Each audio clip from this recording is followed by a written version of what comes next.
Hey everybody, tip number 6. Now I'm gonna do my best to try and move fast through these. I know that you guys don't have a ton of time to watch these videos, but there's so much research with supplements and so much research with the stuff that I'm gonna talk about in the future. It's gonna be hard for me to keep it limited. I'm gonna talk fast and I'm gonna try and just give you the good stuff, okay? So number 6, what I want you to supplement with is I want you to supplement with more polyphenols. That's just a micronutrient that we find in the plant foods that we eat, and they're high in antioxidants. So we want to increase our antioxidants to limit oxidative damage within the body, and we want to decrease inflammation. And if we do those two things, most likely we're going to have a strong, healthy host. So one of the best places you can get polyphenols and some antioxidants is in your coffee.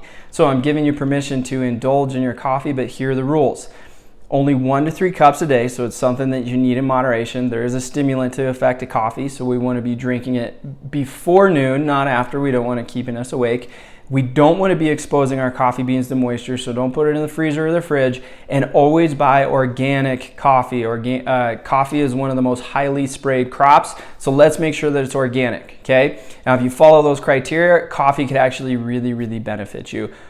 The other thing, stay away from the sugars in your coffee as well as the dairy creamers. We'll talk about that later though.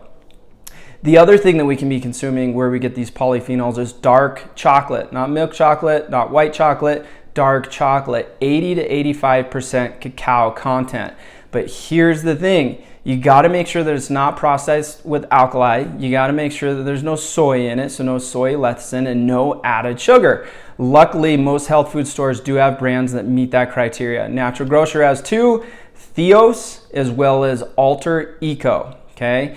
And then if you can make sure that it's fair trade, an added bonus. So try those 2 brands when it comes to chocolate. Don't eat the whole bar, just about a quarter of the bar. And once again, don't eat it before bed. There's caffeine in it. Last thing I want to talk about is green tea. Green tea not only has polyphenols and antioxidants, it actually has a compound called ecgc that can be beneficial in limiting viruses and limiting viral replication, to the point that they're actually looking at ecgc as a potential treatment option and preventative option in this COVID situation. So I'm not claiming that it's going to treat or prevent COVID, but I am saying they're investigating ecgc in the prevention as well as treatment of individuals with COVID.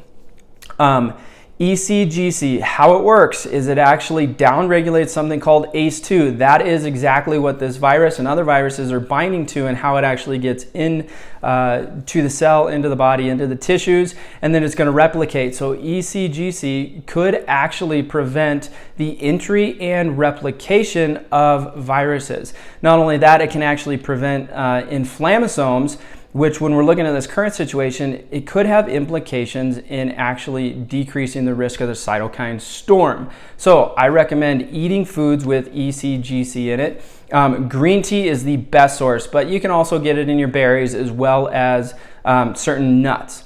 Now, as far as the green tea, some people might not be tea drinkers. I encourage you to try a matcha latte or something like that. Go to the health food store, get an organic matcha green tea from a brand that you trust, and then what you do is you just warm up a little coconut milk, a little bit of almond milk. You dump as much matcha as you want into that, add a little bit of honey, stir it up with a frother, and you might be surprised how delicious it is. You'll be getting your polyphenols, antioxidants, and you will be getting some ecgc that could actually help you fight infections. Hope you found that useful, and we'll talk to you tomorrow with tip number 7.